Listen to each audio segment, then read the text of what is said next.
Hi, my name is Andrew Wilson, and I'm an IT graduate from Florida State University. I'm an excellent problem solver, and I'm really good at diagnosing problems and finding solutions, which I'm going to demonstrate for you today in this video. Today, I'm going to talk about the 3 red rings of death, as they call it, for the Xbox 360. And the solution I'm going to use is called the penny trick. So, I'm going to show you how to do that, and I hope you enjoy. Alright, so what we're going to need for this project is, I have a whole set, but you need a T9 screwdriver, which it looks like a little star bit right there. You're going to need alcohol, isopropyl alcohol that is. You're going to need cotton swabs. You're going to need 8 pennies, electrical tape, and thermal grease, which this is Arctic Silver. It's not the best, but as long as it's a silicone-based thermal grease, it'll do. So the first thing we're going to do is this Xbox, you're going to take the front plate off. It just sort of pops off like that. And as you can see, this Xbox still has the manufacturer warranty tag on it, which is not broken, meaning that when to go to the next step, you will void the warranty. So you should find out if your Xbox is still under warranty before you go on from here. Alright, so if your Xbox is under warranty, you can either send it in, which sucks because it takes forever to get back, or you can go ahead and rip this thing apart and fix it yourself, which is what I'm going to do. So, second thing you're going to do is these panels have to come off on both sides, and the way you do that is you pop them off. There's these little tabs, 1, 2, 3, 4, 5, 6. You'll see them, and you pop it, it pops right off.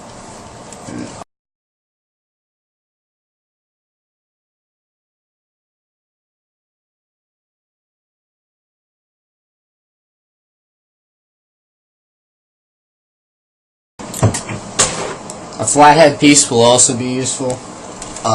Actually, you kind of need one, but to get the case off, the first thing you're going to do is there's 1, 2, 3, 4, 5, 6, 7 tabs on the back, and it's easier to start from this side, and you're going to start, and it's just a little, you just poke it, and you'll hear it click, click, click, click, and then the other 2,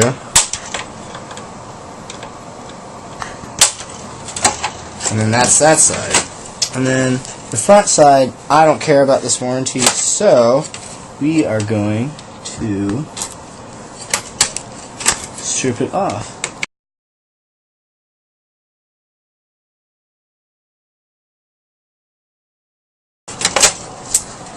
Now that the top cover is off, next thing you want to do is there's a screw here, here, 1, 2, 3, 4, there might be 5, I don't know. But you can tell the longer screws, you want to remove those first.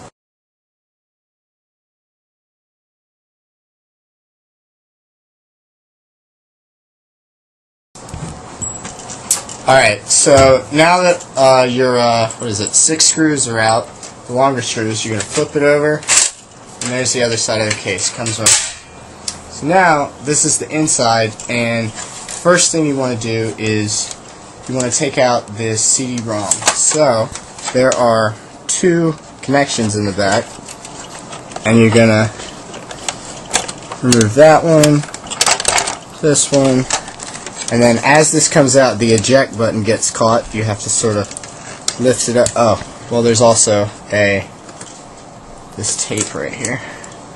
And lift the eject button, and it should just pop right out like that. Toss that aside.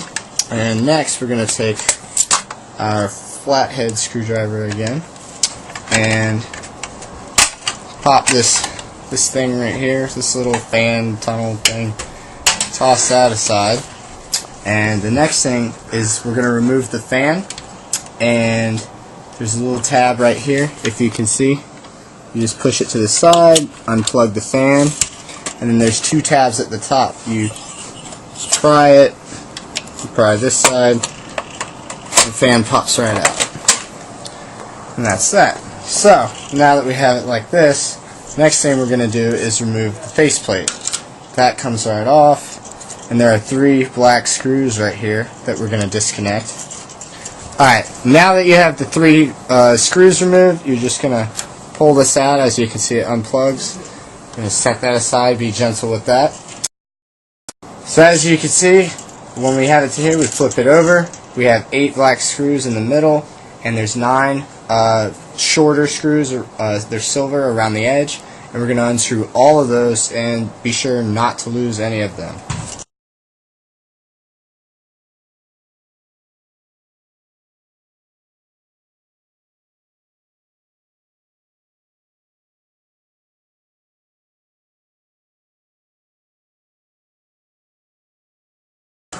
Alright, so now that all the screws are out, what we're going to do is we're going to just hold it right here, turn it over, and just sort of just work it real gently out of there. Sort of. And then there's the motherboard. Right, so when you flip the Xbox over, this is what it's going to look like.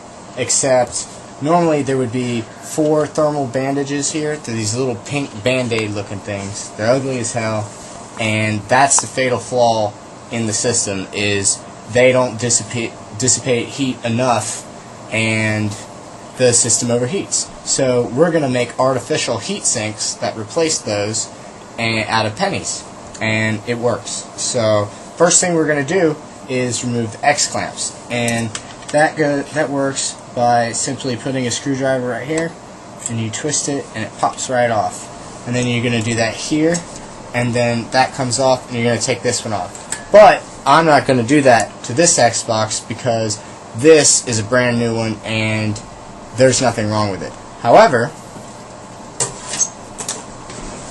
this Xbox I have replaced. This is the one with the 3 red rings, and I fixed another hardware problem by removing the X clamps, and I have these screws. But for all intents and purposes, this is all the same. So, alright, so now that the X clamps are removed, what you're going to do is catch the heat sinks on the other side, and now, as you can see, there's thermal grease all over the place. You're going to want to clean these up with the cotton swabs and alcohol. Get that real shiny, you can see your reflection in it, and just clean these off, and we'll go from there. Alright, so as you can see, now that we have the things nice and clean, the chips here, and our heat sinks are clean, we're going to apply thermal grease to the whole surface area of each of these chips. And you want it to be very thin, but enough to cover the surface area of each one.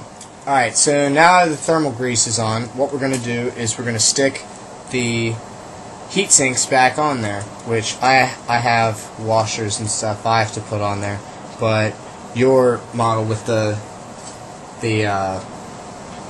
X clamps right here is going to be on the back. So you're just going to slop it right on there, flip it over, and you're going to snap the X clamps back. So now that you've put the heat sinks back on and your X clamps are going to go back on, and it should look like this again.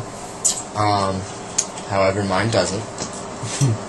But the next step, what we're going to do is we're going to make heat sinks out of pennies to put on these to keep them from overheating. So we're going to take 2 pennies and put them together, and you're going to set them on the electrical tape, and you're going to wrap it once over like that, and then you're going to take the next one and do it the other direction, and just wrap it nice and tight.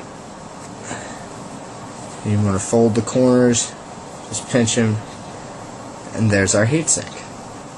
And we're going to want to make 4 of them. So now that we have 4 heat sinks, what we're going to do is we're going to take our thermal grease and we're going to apply a little bit with our finger, just smudge it around just a tiny bit on each one to make it adhesive to the chips here. Alright, so now that our heat sinks are on, the first thing we're going to do is put it back in the box, and this slot here is where the fan goes, which is right here. So you're going to gently slide it right back in there, and the first thing you want to do is flip it over and hold the motherboard up against the top here, and you're gonna have your 8 black screws and the short silver screws, the 9, and put all those screws back in, and we'll go from there. Alright, so now that all the screws are back in, first thing we're gonna do is put the fan back in.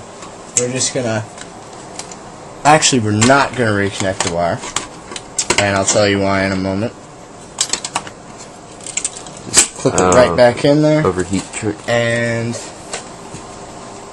we're gonna take this. No.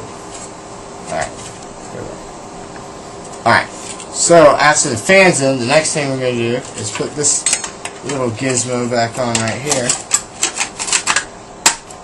Clip it back on there.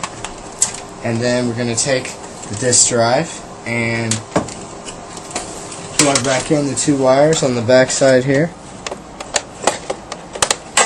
Then just clip right back in. Slide that bad boy back in there.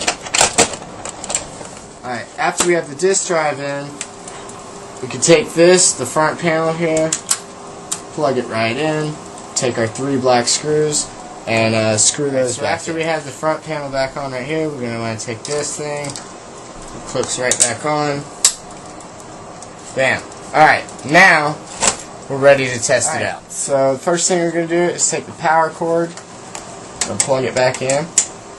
Alright, now it's live. Don't touch anything because you will get zapped. So, and the reason we left this disconnected, the fan, is because now we're going to turn it on,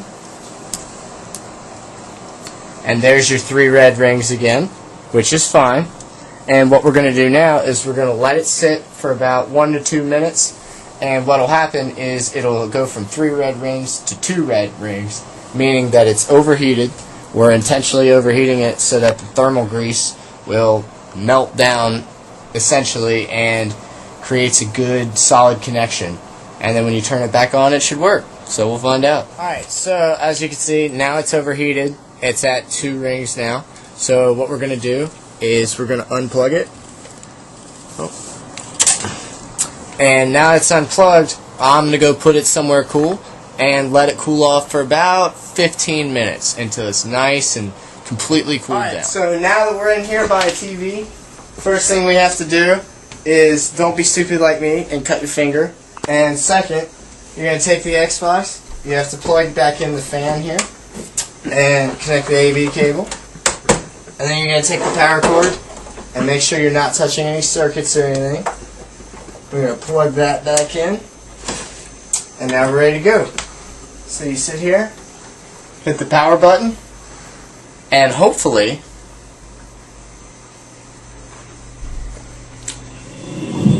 and that's it. And that's how you solve the 3 red rings of death.